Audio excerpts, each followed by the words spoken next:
Hello বন্ধুরা, আজ আমরা যাব চেরাপুঞ্জি। চেরাপুঞ্জি যাওয়ার জন্য প্রথমেই একটা স্কুটি রেন্ট নিয়ে নিলাম, যেটা আমাদের পার ডে 700 টাকা করে নিল। তারপর স্কুটিটা একটু চেক করে নিলাম কোথাও ভাঙ্গা টাঙ্গা আছে কিনা।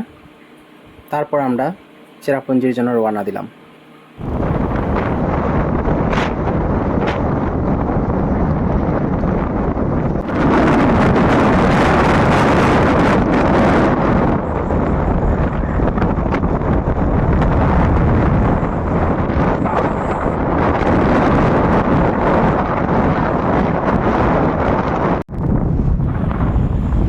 চেরাপুঞ্জি যাওয়ার রাস্তাটা খুবই সুন্দর।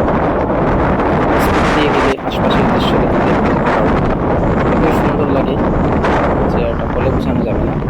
যারা যাবে দেখলেই বুঝতে পারবে এত সুন্দর। রাস্তাটাও খুবই সুন্দর।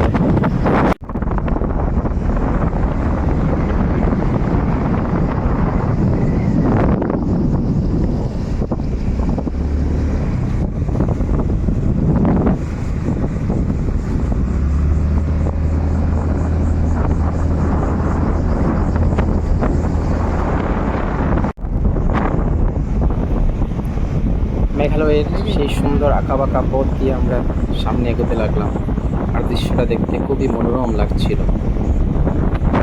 এত সুন্দর পাহাড়, আশপাশের পাহাড়গুলো দেখে খুবই মুগ্ধ হয়ে গেলাম।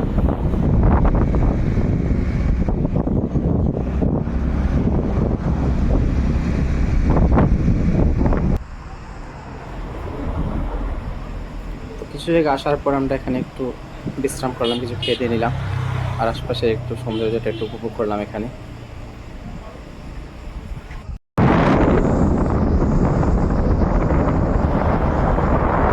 তারপর আমরা আবার চেরাপুঞ্জির উদ্দেশ্যে রওনা দিলাম বিশ্রাম করার পর।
যতই চেরাপুঞ্জির আশপাশ আসছিলাম ততই যেন সুন্দরতাটা আরো বেড়েই যাচ্ছিল।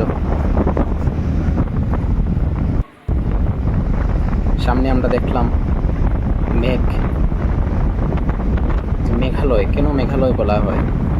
চেরাপুঞ্জিতে আসার একটু আগেই আমরা টাউন ওক করলাম। আমরা একদম মেঘের পাশেই চলে এলাম। সামনে দেখতে পারবে তোমরা, আমাদের সামনে একদম মেঘ, মেঘ আর মেঘ, চারিপাশে মেঘ, কিছুই দেখা যাচ্ছে না। এত সুন্দর লাগছিল। এই যে সামনে দেখতে পারবে, একদম সামনেই মেঘ দেখা যাচ্ছে।